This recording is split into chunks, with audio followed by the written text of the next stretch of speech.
This is the Aflac Insurance Inside High School Sports Show, highlighting all of Section 3, interviewing the greatest local coaches and athletes. Brought to you by SummitCars.com, broadcasting in the ESPN studios. Here's your host, Mike Bristol, and Eagle Newspapers' Phil Blackwell. All right, what's going on, Phil? Great day, nice and blustery and cold and fun. Winter, yeah. It's nice to have winter here. A great program for you this beautiful Saturday morning here in the ESPN studios. Our Wegmans Winning Spotlight interview. Members of the Jamesville-DeWitt boys soccer team right here live and in studio. And, you know, I guess if you look at some postseason runs and you look at this fall, really unlikely as the one pulling things out. JD boys soccer team, the Red Rams, knocked off the top three seeds. Two of them in overtime to win the Section 3 Class A title, and then added a regional championship to get all the way to the state Final Four before finally getting stopped. But we're going to talk about this great season. Their head coach, Dan Law, will be here. We'll also talk to Zach McBennett and Johnny Kibe, both in studio. You thought JD was having a good season, and everyone was thinking they were just a pretty good team, just rolling along. But in the postseason, they just caught some magic. They got a late goal to beat ESM. They got a comeback and a goal in overtime to beat Whitesboro in the semifinals. Then they had to withstand all kinds of powerful attacks from PSLA Fowler in the sectional final and pull that one out in overtime. Then go on the road to win the regional game against Burnt Hills. Just to getting to the state semifinals was quite an achievement for this program, which has gotten as far as that way before. And they've done it with a team full of young players, veterans, a mix of together. Great athletes, though, as you'll talk about, because Johnny Kibe, as we said, is a lacrosse player heading for Yale. And Zach McBennett's been in national programs. So, I mean, this is a neat story to talk about these guys. You know, we also have our SummitCars.com spotlight interview with members of the West Genesee boys basketball team. And last winter, we chronicled the unlikely and dramatic run of the West Genesee boys basketball team to its first ever state Class AA championship.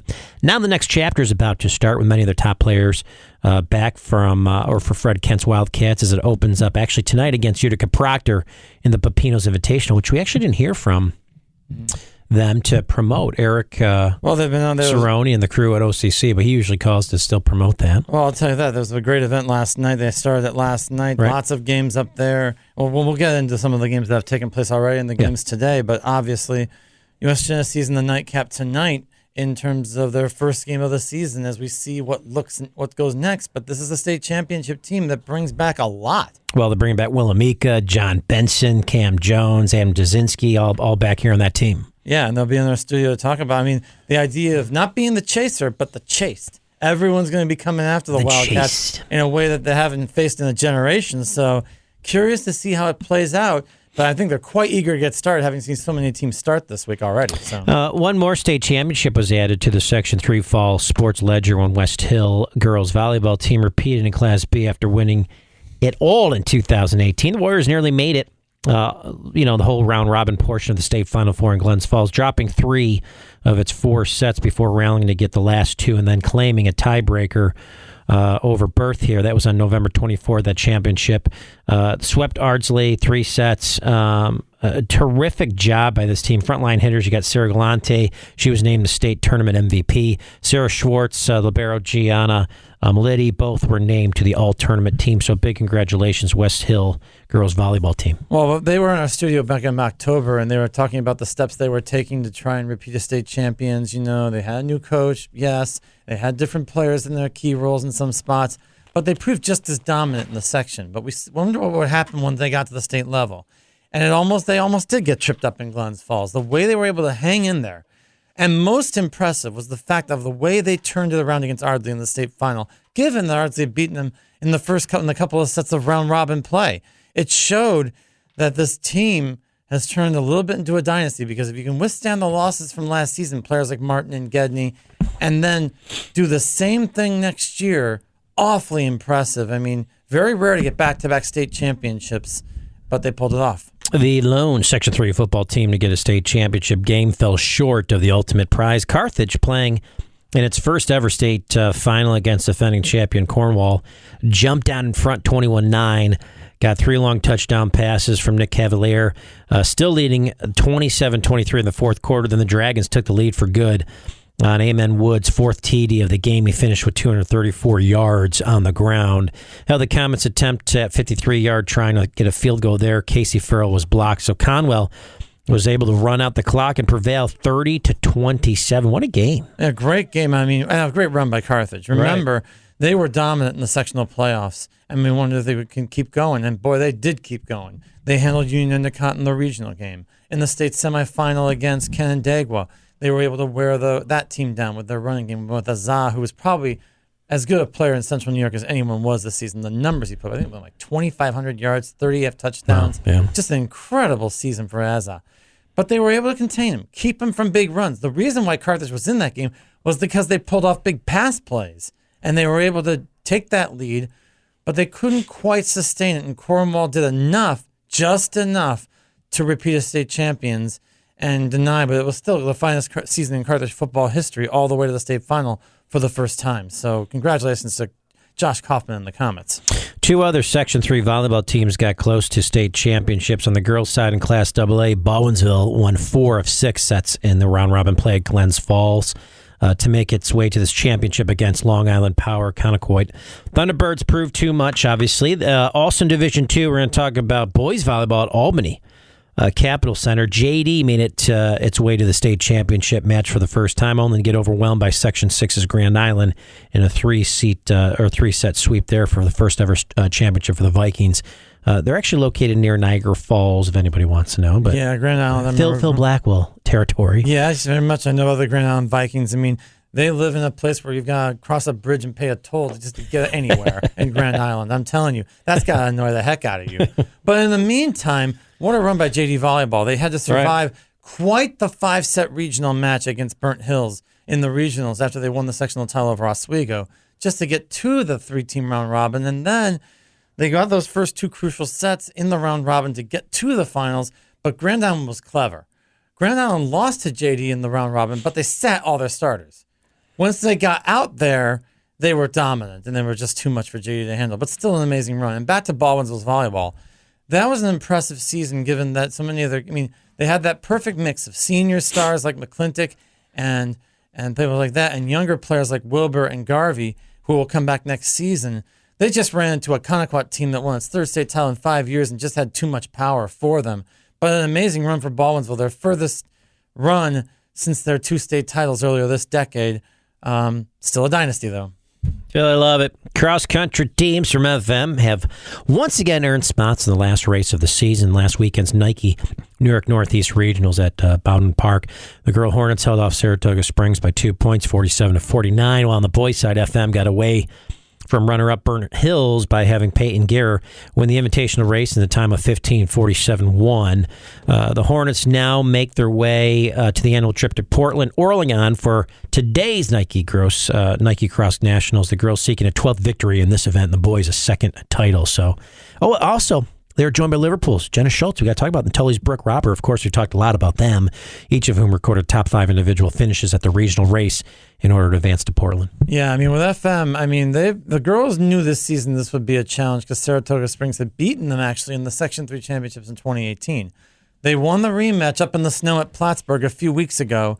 Then in the regionals, it was very similar. FM's front run, the top 3 runners, they had top 5 finishes from Claire Walters and Karcher. And the others, Karcher, White, just did just enough to fend off a very deep Saratoga team, although they're both going to be at Nike Nationals and now facing a very, very tough national competition.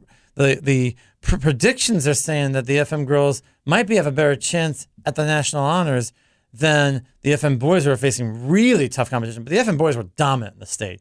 They pulled away from everyone in the state competition, and their top 3 runners really have done a lot of it. Gear, White, and Ben and Otis really have done a lot of that work. If they can get some depth from their other runners, they might contend at nationals. But just the fact that both of them are at nationals again is a tribute to the incredible program that Bill Harris has built over the last 15 years. All right, so that is the first 5 of the top 5 here, top 10 that Phil Blackwell always produces. You can check that out on InsideHighSchoolSports.com each and every week. On deck, our Wegmans Winning Spotlight interview, members of the Jamesville-DeWitt boys soccer team. This, of course, is the Aflac Insurance Inside High School Sports Show. And we're broadcasting here in the ESPN studios and is brought to you by SummitCars.com. This is the Aflac Insurance Inside High School Sports Show, brought to you by SummitCars.com. All right, here we are back on the program. Mike Bristol, the great Phil Blackwell, Inside High School Sports Show. Thanks for joining us here on this wonderful Saturday morning. So, Phil, let's talk about things here for a second. Who do we got in studio? We have members of the Jamesville-DeWitt boys soccer team, and I don't think that was probably something anyone expected in mid-October because it was all about other teams that were going to do well in the sectional playoffs, but you guys made quite the run and ultimately got all the way to the state Final Four, which, you know, is the furthest as far as JV boys soccer has ever gone. So, pretty impressive run you guys made in the postseason. Dan, let's talk about it for a second. So talk about preseason and looking at the boys and expectations. Well, we had a good nucleus of some guys returning this year, and we also got some new guys coming up from the JV level, and then a couple guys that came back as sophomores, Zach being one of them, from the academy program out in Rochester. And so that really solidified our lineup, I think, to make us a little bit more competitive for the course of the season. So took a little time to, I guess, navigate through the early part of the season to figure out where the pieces fit best, and I guess the boys peaked at the right time. No question about it. John, let's go to you here for a second. Talk about the season and I guess talk about this team overall. Yeah, so I knew going into the season that we were going to be pretty good. I didn't know that we were going to be quite this good. But, I mean, I know we had good players coming up, younger players that I hadn't played with before. And it took us a little bit to, like, set the starting lineup and stuff. But once we figured out where people belonged, I mean, we did pretty well. Zach, let's talk about this. I guess at many different times this season, you got some important goals, obviously. What explains being in the right place, right time, finishing, and doing what you need to do? Well, it's all about composure. You have to keep your head in order to You have to keep your head in order to be able to do the right thing and put it in the back of the net. Because if you don't have composure, you're gonna slash it wide. I learned that in Cortland. Yeah. It was overtime. Ball came right to my feet. I didn't keep my head. Put it wide, but I made sure to make up for it in Whitesboro when there was a minute 30 left and we were losing, and I kind of sent us to overtime. Yeah, focused and did it up. Coach, talk about that as a coach, overall and composure and these guys keeping things where they need to keep it. This is a very volatile sport over, just with any game, and how, we've been on the end of both types of games where you're kind of in command and yet you come up short, or you can maybe be at a disadvantage in terms of the other team that you're playing against, but you come out at the right time, making the right plays at the right time. And I think Whitesboro was a game that we came out a little bit sluggish at the very beginning of the game, and then as the game wore on, we got a little bit stronger. And that moment where that Zach put that in the back of the net was awesome timing, in terms of helping us, I guess, force an overtime where we could then go out and make a play and advance. Very good. Johnny Boy, talk about the defense here for a second. Obviously, the other guys that you played with, but, controlling the ball and clearing things and the great job you guys did on the defensive end. Yeah, so the defense, the defensive players, I guess, not in the goal, were all very good. But the goalie we had this year, Matt Guerra, was unbelievable. Yeah. Our defense had been good in past years, but he would sometimes teams would get by us and he'd make a save that saved us. Against Whitesboro in overtime, back to that game, there was one right on the doorstep where a guy had, and I don't even know how he did it. He just stuffed him. The defense was probably pretty good, but I can attribute most of that to the goalie. All right. Phil Black, well, go ahead, Phil. I wanted to also mention that you got things from unlikely people. The winner in overtime, if I remember, in the semifinal was Quackenbush, wasn't it? A guy who had not scored a goal his whole varsity career, I believe was the case. That's correct. Until that moment. Take us through that. You can do that, Don. That was. Coach, go ahead. That was great timing. That was to have that free kick right, and he really has not contributed a lot in terms of the scoring over the course of the season or even last season. But he is an athletic kid who can make plays when he needs to, and he's been in that situation where at least in practice, we try to do a lot of different repetitions where the guys are shooting on full-size goals and we're going up and down a field, maybe a little bit smaller than the one that we're normally used to. So it's not that he hasn't had those moments where he's had a finish. It just is a matter of having that, the added pressure of putting it in when it counted the most. Speaking of finishing, I'll go back to Zach on this. I mean, I always think for a goal scorer or for an offensive player, the most difficult thing for a soccer is touch. They all want to blast it in the net, but at times, most of the times, they just blast it well wide or well over the net. How long does it take to learn that sort of touch ability that you don't need to blast it to put it in the net? Placement, buddy. Well, I would say I haven't even learned that yet. I would say that I'm still learning that, and some of the pros probably are still learning that, because if you see some, they just some hit it over, and you just need to be able to keep your calm, like I said before. Touch is something that composure is needed for, and keep your head and just put it in the back of the net. Pick a corner, put it there. Our SummitCars.com spotlight interview here with JVD boys soccer team. Coach, let's talk about during the season, whether it was within the middle, postseason. When did you say this team like really pulling it together and saying, okay, we can do this?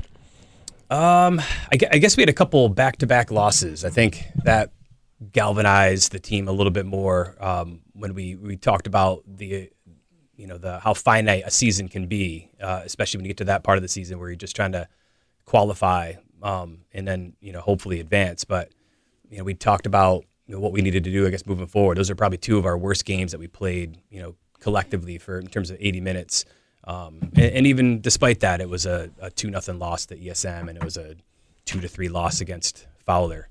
So it wasn't that we were that far off of getting things moving in a better direction. But I think at that point, I think the sense of urgency was I guess palpable for the boys, and we started to move things in a little better direction. It finished really strong, other than the tie against Cortland, which turns out to be just completely and totally fine.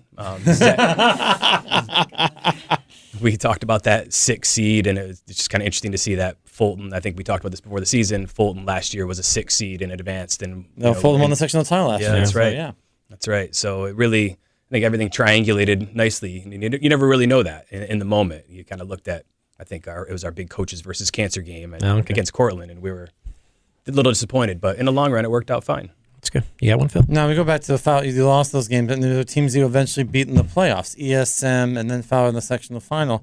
What did you change up from ask Johnny this, from a defensive standpoint in those games to really contain, especially ESM, you contain them in that game, and then at least keep Fowler quiet. A lot of it was their goal. And again, your goalie was fantastic in the sectional final. But what did you change defensively between the regular season and those playoff games? So the first time we played ESM in the regular season, we won, actually.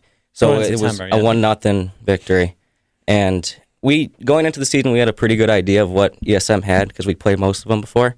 So we didn't really have to change up much for that game. But for Fowler, their offensive players are unbelievable, the best that I play against every year. And I've been playing with those guys for a while, since I was little, so I kind of knew what they had going on and who to guard and stuff. So I think that was the third time we played them that year. I knew what to expect by then, and so did the rest of the defense. Now, after the sectional final, you go and play Burnt Hills in the regional game, and I believe, if I'm mistaken, you got a goal early in that one, right? I think it was the first half, I think, yeah. Point was, again, the defense, had to protect the lead for a long time. How does your mentality change after you get a lead? Because quite often in the postseason, you were playing from behind, or you were trying to hang on to something, whatever. How does that mentality change once you have a lead early? It makes us a lot more nervous. We don't want the other team to score, and Burnt Hills came way too close to scoring a lot of times. I think with the minute left in a game, they had the ball like 2 yards away from the goal, and somehow we were able to just kick it out before they could do anything. But once we get a lead, we know that we have to protect it, and the defense will really do anything as long as they don't score. That's good. Your boy Garrett there. Who did Garrett train? Which one of you guys? I think he said train both of you guys. Ooh. My buddy Gary. Quackenbush. Come on, man. Sorry. Oh, my God. He's listening to this right now. He's probably all ticked off. Was you, Johnny? Yeah, when I was little, I played for Soccer Central. And he wrote all kinds of stuff to me. He wrote like 12 paragraphs to me and texted me. He's taking up all the memory on my phone. Said he was some really great young men in the studio. He talked about, Zach, you received second team All-League. Or, Zach, you received second team All-League, but he said that you should have gotten first, so he was mad about that. Johnny, you did get first team. He talked about that, and Phil and I know that. He talked a lot about some of the other players as well. All right, let's talk about going to Yale. Pretty impressive. Yeah. I mean, it's obviously an exciting decision. I've wanted to play lacrosse in college for a while. Yeah. Now I'm finally able to. So talk about it. How was the recruiting process? It was good. All the schools were great. Every school I went to. Who'd you visit? I visited SU, Cornell, Virginia, and Yale. All right. All the schools So you were chose great. the runner-ups instead of the champs. Interesting. Because Lars Tiffany, of That's course, right. is a Lafayette Yeah. graduate, is the coach at Virginia. How did you turn them down? I don't know. Yale won. They were runner-up, but they won the year before, so Yeah, it's of not course. too bad. It's impressive that an Ivy League program, I mean, outside Princeton's been able to become a powerhouse program. I mean, what impresses you the most about the Yale program? I mean, just how they're able to pull off. When I went to a practice, just the work ethic they had. It was like nothing I'd ever seen before. And once I saw it, I knew it was something I wanted to be part of. Now, Zach, you came back from, I think, the soccer academy this yeah. season. You were, take us through this thing, because I think a lot of people might not understand that when you're in these academy things, they don't want you to be playing high school in any way, shape, or form. I mean, take us through that a little bit. Well, when I played academy, high school wasn't even on my mind. But then the next year, I was told I wouldn't be playing a lot. I got accepted on the team, but I thought to myself it would be way more beneficial to play high school. And the academy they didn't really like it. So I just decided to take a whole year off in general and play high school soccer and be with the community, because it's something I've wanted to do for a while. It's just that. Great decision. Happy. I think it worked out. Yeah, It no worked question. out. But take us through, and both of you can talk about your coach and talk about this. Let's say Final Four experience, because for a lot of people, I mean, they really treat you well and all that stuff, and the level of competition is got to be ridiculous. I mean, you must realize. I mean, Dan, talk about that. Oh yeah, the Greece Athena team was a very, very good soccer team from stem to stern. They were athletic, they were physical, they were skilled. That was, I think, by far, I think you guys would agree, that was the best team that we've seen all season for sure. So yeah, but that, I mean, with the experience itself of being there, I think what we kind of said is more, palatable to lose against a team that's, better than you, that actually earns the win versus, having something fluky happen in that environment. And it can happen in soccer. It happens happen. all the time. I mean, You said it. Talking about the JD boys soccer team, Coach, talk about next season. Who's coming back, and how good will this team be? That's a good question. That remains to be seen. You never know in terms of transfers. I know we had a couple guys that transferred in late into the season, so they weren't able to participate. I haven't seen those young men play, so I don't know what they could do. And then at the end of the school year, you just never know what all the moving pieces will be. It's I think 95% of it we probably have a pretty good idea of, and then there's a few other ones that you just never really know. All right, very nice. All right, let's do it. Zach, give us some shout-outs. Who do you want to give a shout-out to? I'd like to give a shout out to Jackson Carmi for putting away all my penalty kicks Nice. that I drew. Johnny, how about you? Shout out. Matt Guerra for saving the defense and making us look a lot better than we really were. Very good. Coach, shout out. Where The you whole wanna go? boys, we could have done it without everybody doing their job. All right. Coach, is that your daughter? That's my daughter. What's her name? That's Mia. Mia, come on over here. You play soccer? No, I don't play You don't play soccer? What do you like to do? Come on over. What do you like to do? I can talk about I like to draw, and Good drawer, nice. I played field hockey. Nice. but JD doesn't have So you like art? Yeah. Very cool. What else? Music. You like doing any of that kind of stuff? Music or dance or anything? Kind of Swimming. iPad? I swim, yeah. Nice, you're a swimmer? All right. Mia, ladies and gentlemen, nice job. Good job, Mia. And who else is in studio? Couple parents? Who are they? A couple moms. Who? Your guys' moms? Yes. All right. Did you give your moms a shout-out quick? Sorry. Shout out to my mom. There you go. Too late now. You gotta put on the Shout out to spot my right mom. there. All right. We'll be right back. ESPN Radio 97.7, 100.1. This is the Aflac Insurance Inside High School Sports Show, brought to you by SummitCars.com. All right, here we are back on the program. Mike Bristol and the great Phil Blackwell, like usual. Thanks for tuning in to the program, hanging out with us here, talk some high school sports. Or SummitCars.com spotlight interview members of the West Genesee boys basketball team. Last winter, we chronicled, as Phil and I talked about, West Genny, first ever state Class AA championship. The next chapter about to start here. The Wildcats opened some games in Utica Proctor's Pepino's Invitational last night. Oh, it's tonight. That's right. Forgot it's tonight. So, yeah. All right, let's talk about Will Amika, Johnny Benson, Cam Jones, Adam Dazinski, right? Did I get that right? Yeah. Dazinski. Will, what's up, man? What's up? Good to have you in studio. Looks like you got the earrings rolling. Yep. Did your mom hook you up with those? Yeah, she she did. took care of you, so you look good at West Genny. Yes, sir. And so you're smooth on the court. Now you're smooth walking around the halls. Facts. Johnny, what's up? Benson, the big man. Hey, how's it going? You have any game, Benson? I like to think so. Atta boy. Cam, what's up? Cam Jones. What's up? What's going on? Nothing, just chilling. Got some hops, Speedy. Yeah. Cam, talk about your game here with West Genesee. What do you like to do? I like Slasher, to shoot the ball. cutter? Yeah, I'm a slasher. I like to play defense. Really, just- Do it all. Yeah. Adam, the man who is the signature hair on the team, Yeah, that's right? Mr. Style. What's going on? Nothing. Talk about this team. It's gonna be a good year, fun year. Hoping to repeat the success we had last year. So Pepino's Invitational, Will, let's go to you. Talk about Pepino's Invitational and what this means to you guys.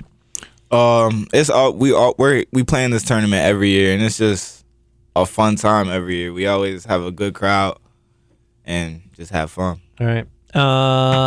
Johnny, talk about Pepino's Invitational, what you guys are planning to do, what you want to do. Who's playing in it, actually? Come on, give us a breakdown. Who's in the? To be honest, I could not tell you that. But we're really excited because a lot of teams have already played and we haven't, and we just want to show everyone, that we're alive and well. Ready to go.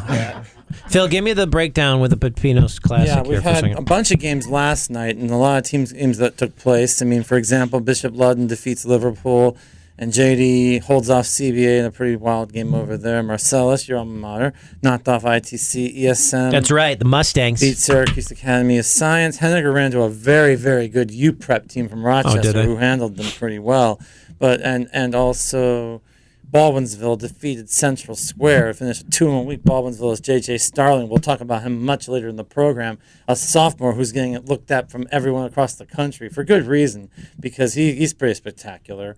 And your game tonight's part of many others that include, you have FM playing CBA, I believe. Grimes is playing. Henniger's playing. Corcoran's playing, I think maybe their opening game or whatever. And Liverpool and CNS, who have a bit of history with each other, too. Yeah, right. Just a little bit. Right. So, yeah. Cam, let's go to you for a second. Talk about coming in the season, and are you guys as hungry as you were last year? Yeah, well, I think we're way more hungry than we are last year because we know we have a target on our back right now, basically. Something to prove. Adam, talk a little bit about that as well. I'd say the same thing as Cam said, but people like knowing us, like basically all over New York now. We're just ready for every challenge we get. You guys the Fab 4 or Fab 5? Where's the fifth? Who's the fifth? Sam Gallagher. Fab. What do you guys call yourselves, a Fab 5? You guys have any name for the starting five? What do you guys do? Nothing. It's just what. Yeah. Now I got you. Get you guys focused on that. Will, you chose University of Albany for your college this summer. First of all, why Albany? And let's talk about that. I just felt the most comfortable there. I was comfortable with their coaching staff. Their head coach has been there for 20 years, so I wasn't worried about him getting fired. Yep. I'm supposed to come in and I'm supposed to have a good role as my freshman year. Start playing? Huh? 6, 7? Start? What do you think? I should start. That's great. Yeah. Yeah. I knew a few people on the team already, so I was already friends with them. So I was already talking with those guys, seeing what it's like, what it's playing like, all that. Did you go to practice and check some stuff out? How did the practices run? The practice was good. I didn't go to a practice. I went to one of their workouts, but it was real intense. I felt all the players was getting better, and they all had fun getting better. They wasn't really like complaining about working out and stuff. And I felt that's where I should be at. That's good. John, let's go to you. You're still getting reminders of that game winner against Corcoran. That wasn't me. Who was it? That was Jack McLean. Oh man, it was Jack. I know you've done a lot of things. I just Well, John, we look a lot like. Hey, I'm used to messing up. Back on media day, I confused Will for Cam. That was a bad mistake. So I just mess up all the time. Everyone thinks I'm done so great. I mess up plenty. I'm sorry about that. It's fine. But I mean that game obviously was one of those. You don't have to get upset. Who cares? Was one of those milestones along the way because it was one of those things that told you that something crazy was happening during the season when you won that after they'd beaten you earlier in the season. Yeah, we were really excited about that. There's nothing like those. Those are the best wins ever. And you get some sort of last-second bucket or something Well, like Will that. got one too in the regional game against Saratoga Springs. I mean, that was a game. I want to hear the play-by-play of that one. So first of all, you were down 10. Most of that game, you just had nothing going, and then you make the comeback. and it looks like they're just going to run out of time. But you had more chances, and then take us through that. Hold on, I want to get this thing. Take us through that sequence. It was a drive to the basket in the final seconds, wasn't it? All right, Aflac, Here we go. So let's break down our Aflac Insurance Inside High School Sports Show. SummitCars.com, Spotlight. Go ahead, Will. Talk about it. Game. Well, all throughout the game, we weren't hitting any shots. We was struggling to make everything, and then we was down. I think before the fourth quarter, Coach Kent told us that we needed like 20 points, right, to come back. Then when we got that and we tied the game, when we tied the game, we had all the momentum. So when overtime came, we just knew that we just had to take it over right then. And then my boy Duds came out right off the tip and shot the 3 knockdown. I got that assist. Facts. See, John, there you go. I mean, that's huge. It's way to pass the ball. Adam, let's talk about being an effective scorer and what it takes to be a scorer, but just the role from last year to this year and continuing things. Talk about that. Last year I was basically coming off the bench to be a shooter, but this year I want to score at all 3 levels, in the paint and everything, pull up jump shots, but not just offensively, but defensively as well, and rebounding, all of that other stuff. Is that your big focus in the offseason, Adam? Working on things beyond? Because last year I remember you were the guy that made big shots. Whether it was the game in late December, I remember you hit a lot of threes. It was at Binghamton, I think, or whatever it was. Shen. All right, the Shen game. Yeah. The first Shen game. Big threes in that game, and then later on, many other times. You were just basically, you made the big clutch, shots. buddy. Clutch. But now you want to be more all around, don't you? Yeah. This offseason's I've worked really hard, mainly weightlifting and stuff, getting stronger, and other things, just finishing. Protein shakes, lifting some weights. A lot of protein. Phil just totally put you down, man. You still look skinny. I'm trying. Zinsky. Does Adam have a nickname? Duds. Yeah. Duds? Mm-hmm. It should be Clutch. Cam, what did you just say? Cam, let's talk about you for a second. Let's talk about your concern going into the season, picking up your scoring production and distributing to your teammates. That's gonna be. Get close to that microphone. I have a higher role. Yeah. I have a higher role, so that's really gonna be what I'm trying to do this year. Trying to be a better scorer, trying to be a leader on the team, really. Yeah. What, are you still cold in the studio? You got your hat on still? You're all holy cow. I got what's in my pocket. All right, last season, you weren't everyone's target. We just talked about that a few minutes ago, but now embracing that challenge every single night. So, Will, you got to love that. Kind of eat that stuff up. Don't drop your cell phone, man. Your mom's going to have to buy you a new one. Then you're going to be scrubbing the floors for 2 weeks. I already broke my phone. That's the crazy part. You already cracked it? Look, bro, it's doing dumb junk again. It just does dumb junk. It just turns off and turns on. But so embracing that role, every team coming after you guys. Yeah, we just gotta take it one game at a time. We can't come into the mindset as we won last year, so we should win again this year. We just gotta take every game one step at a time and just come out focused. Because we know we have a target on our back. We know everybody's gonna have their best game against us because they want to beat us. Well, they want to, yeah. John, talk about all the big games in December. Corcoran and some of these opponents you guys get to face. Talk about December. Powerful December for West Genesee. That's really the meat of our schedule where we gotta, get wins. And there's a lot of good teams that we gotta play. You guys do a lot of film? We watch a lot of film after practice, before games. We already watched film on Utica Proctor. Coach Kent getting you guys ready. Yeah. Phil, go ahead, jump in. Actually, John, because with Sutherland having graduated, you're probably going to have a lot more responsibility inside in terms of being able to score. How are you adjusting to that? I've worked really hard to get better inside the paint and stuff like that. I've gained 20 pounds since last year, so I'm excited for that. Excited for tonight. And I'll ask Will also. You're going to be everyone's, because now that Lucas graduated, you're everyone's target. Not just from a team standpoint, but because of your scoring ability, you can just take over. How are you going to adjust it to? You're going to be facing a lot of double teams. Yeah, you just gotta trust my teammates. If I see they double team me, that means that someone else is open. So just kick in and trust that they're gonna knock down the shot. All right, let's talk about some more stuff here. When you start looking at the rest of the schedule, Adam, who do you like facing? Who's that team that you can't wait to play? Or is there a bunch of teams like that? Well, there's a bunch of teams, but obviously You Corcoran. personally. Corcoran. You want to go? Yeah. Some battles. Yeah. But, like, we know, like, both teams know each other. Like, we'll know the scouting report and just knowing people off the court, too. So it's always fun playing against them, but it's just competing. Over the summer, you play against a lot of the guys, right? Yeah. In different teams, you become friends, whatever, texting this and that. A lot of trash talking. Good trash talking, I though. mean, seriously, like, give me an example. I mean, Like- I love doing it, but I'm with you. Like, I don't know, maybe this year, like, I'll go up and just bump someone just for fun because they'll know I'll be playing, but I'm trying to get in their head, you know? Yeah. Cam, how about you? Any trash talking on the court? Nah, no trash talk. I just speak with my game, basically. Oh, look at Cam. John, how about you? Anything you get ever fired up every once in a while? I get into it a little bit, but Make a couple. yeah, that was a while ago. When your dirty days. Yeah, we don't do that anymore. Will, that's good. That's good. Will, how about you? Ever at that point guard spot, that 2-guard spot, talking about trash to those guards? Yeah, I I'm not gonna lie. During the game, I get into the game a lot. Like Somebody when go past you. You can't guard me. Do you throw any of that kind of stuff out every once in a while? a little bit. Anything Little come back at you? Little boy. Who's little boy? Everybody.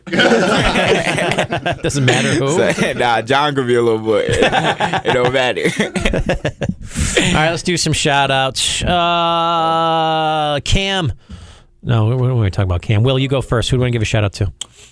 My family, my mom, dad, brother, everybody that's just supporting West Genesee. I'm gonna shout out everybody. Nice. Johnny Benson, shout out.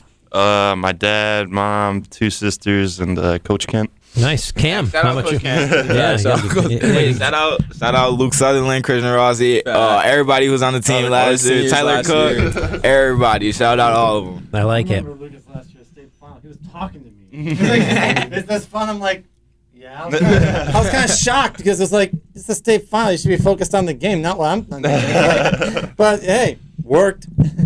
Cam, you're up. Oh, fact. Shout out my fam and shout out to West Genesee fam. You said your fiance? Nah. Not yet. Fact. Shout out mine too. Adam. Shout out to everyone like supporting West Genesee. And shout out to my sister and my mom. They're in the hospital right now. Why? What's going on? My sister's got like pneumonia right now, but she's battling it. She's Father, good. Son, Holy Spirit should Yes, be good. sir. All right. Amen. Jesus' name, amen. That they'll be okay. All right. Very nice. All right. We'll be right back. ESPN Radio 97.7, 100.1. This is the Aflac Insurance Inside High School Sports Show, brought to you by SummitCars.com. All right, Mike Bristol, Phil Blackwell. Phil, it's great to have the kids in studio. It's always fun having all those kiddos in here. Familiarity. I want to talk about a story throughout the state football championships at the Dome. Not only did Cornwall repeat in Class A at Carthage's expense, so did Susquehanna Valley in Class C, handling Gouverneur 22-0 after it beat Lowville in the regionals 2 rounds earlier. And Clymer, Sherman, and Panama won it all again in Class D, routing Moriah 47-16 in a rematch of the 2008 title game. Think about it. You had 3 repeat state champions, which is, that means you have to win in New York State 5 to 6 postseason games. Actually, 6 because this year they had the at-large bids come into play so that no one had a bye in the regional round or the quarterfinal round is what it is. Thus, you're having to win at least 5, maybe 6 postseason games. Thus, those state champions had to win 12 playoff games over the last 2 years. And that's hard to win 12 football games in a row at any level at any time because you can always have a bad game and you can have a mistake and you can have things happen. Susquehanna Valley, for example, was really pushed by Lowville. That was a tie game in the fourth quarter of that regional. And Lowville really had chances. Only a couple of turnovers cost them in that game, and Susquehanna went on to the state title. Similarly, in Class, and one that wasn't a repeat state champion was Chenango Forks who've won about 5 state titles. They've gone to like 12 state finals. Well, they stopped solving the Class B regionals, won its 6th state championship. And Lucas Scott, who we've heard a lot about, rushing 305 yards for the Blue Devils. That's just pure power with Forks. He's a strong guy. Oh, they're all strong guys. That program is, the ultimate state program, I think, now is Shenango Forks. What was the whole reassigned amid massive, that controversy, the postseason shut? It was the coach of New Rochelle. Yeah. After they won the sectional championship, something that happened in school middle of the week, and the coach was quote-unquote reassigned. And it caused an uproar in the New Rochelle community. They were calling for the superintendent's resignation. There was contentious board meetings. And through all that, New Rochelle managed to win a tough regional game against, ironically, Utica Proctor, because Utica Proctor, if you remember, was the at-large team after they lost the sectional final to CNS. So Proctor went down there. It was a 7-7 game in the fourth quarter, but New Rochelle scored 2 late touchdowns and won. Then in the semifinals, they came from behind against Shenandoah, down like it was 14-7 fourth quarter, 2 late touchdowns, won that game. And then they dominated the state championship game, 28-0, shutting out the Rochester McQuaid team that had taken out CNS in the state semifinals the week before. CNS had that great run. This was a far more unlikely CNS team than the one that dominated the last 2 years. Remember, CNS made that ridiculous rally against Liverpool in the sectional semifinals, down 28-7, won 35-28. That won't come up in tonight's basketball game at all. Not one bit. I'm just kidding. But then they beat Proctor coming from behind in the sectional final. Then they beat Corning with a last-second field goal after they were behind in that game. And they were with McQuaid most of the way. McQuaid just had a little too much for them. But well run by CNS, and they did it with a lot of underclassmen. They have a lot back next year. They could be just as dominant. We've started talking about the winter sports season, having the boys in for boys basketball. Last 2 Class AA state championships came from Section 3, Liverpool in 2018. And of course, we just had West Genesee in here last year. Wildcats, let's talk about their chances of repeating at least a sectional title. They look good. Willamika, Cam, John, Chris, all here in studio. Phil, we have obviously Utica Proctor today as part of the Pepinos Invitational Classic at OCC. JD defending the Class A title. They return, including the Shumpert brothers. Preston Shumpert, our good buddy here in the program. JJ Starling at Baldwinsville. CBA. They've got CBA, Central Square, and ESM are going to challenge the Red Rams. A lot of great teams. Well, this opening week has already revealed plenty to me. In terms of West Genesee, we'll find out. They haven't played yet. But a lot of the AA teams have played. You have Rome Free Academy, a team that's really risen the last couple of years. An impressive come-from-behind road win at CNS on Thursday night. Maybe Bishop Ludden's got something going after they beat Liverpool in the first game at Pepino on Friday night. Corcoran, we'll see what they have. They're hungry after getting beat by Utica Notre Dame in the sectional semifinals a year ago, and Notre Dame could still be tough. Baldwinsville is J.J. Starling. We mentioned him earlier in the program. This is a kid who, as a sophomore, is getting offers from as far away as Mike Hopkins at the University of Washington. He's got the scoring capability. He can drive to the basket, jam, can hit 25-footers.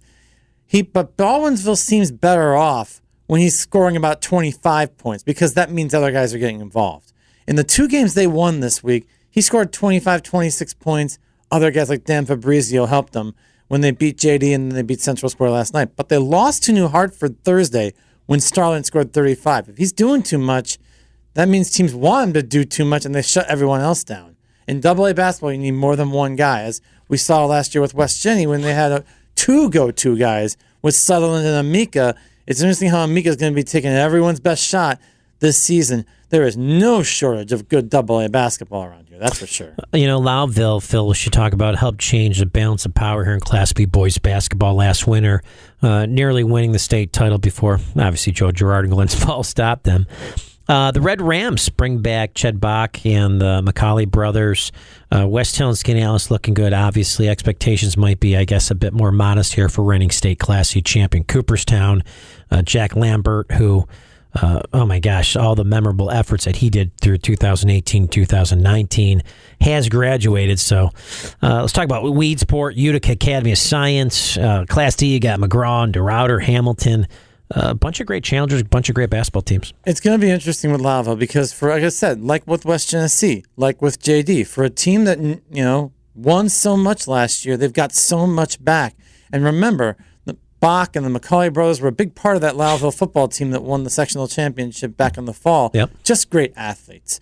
And the challenges could come from some teams like Skaneateles. Very impressive opening week where the Lakers went to West Hill and I think beat West Hill by a point and then knocked off a pretty solid Chittenango team. And they'll be playing your alma mater, Skaneateles and Marcellus, next Friday. A fun girls-boys doubleheader next Friday. Already looking forward to seeing how those teams play.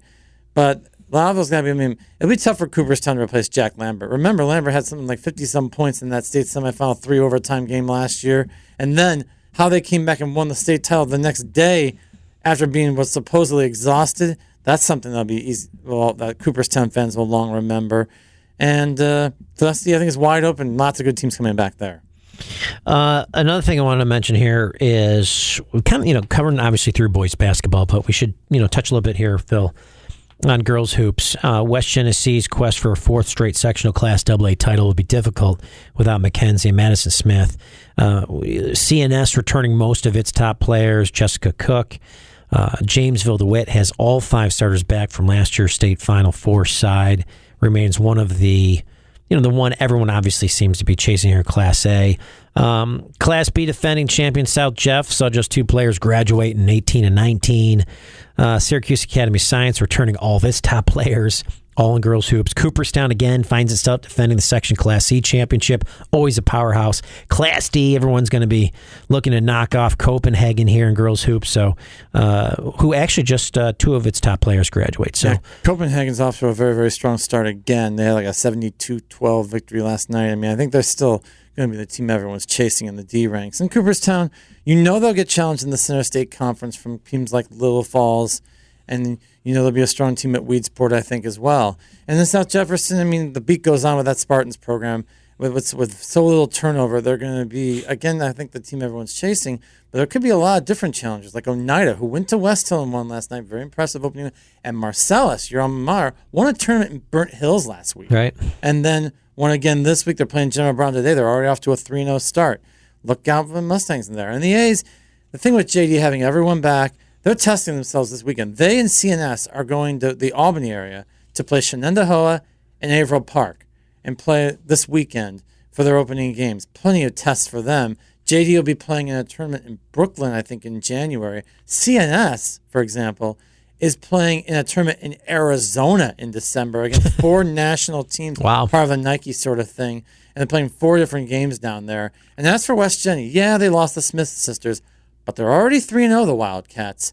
Big game on Tuesday against Baldwinsville, who have won their first 2 games of the season. Good test among the AA teams already. 1 minute apiece. I want to talk high school hockey quick. Give me a quick synopsis. Skaneateles, CBA, Cortland Homer, real quick. Well, Skaneateles hockey brings a lot back from that state championship team of a year ago, and they're already 4-0. They've knocked off Cortland Homer. They've knocked off Syracuse, the Division I state champions, who are having a little more of a struggle without the seniors they lost. And they beat West Genesee 1-0 on Thursday night, and the Wildcats still should be a top Division I side. In the Division II, I don't know who's going to beat these Lakers if the top Division I teams they can beat.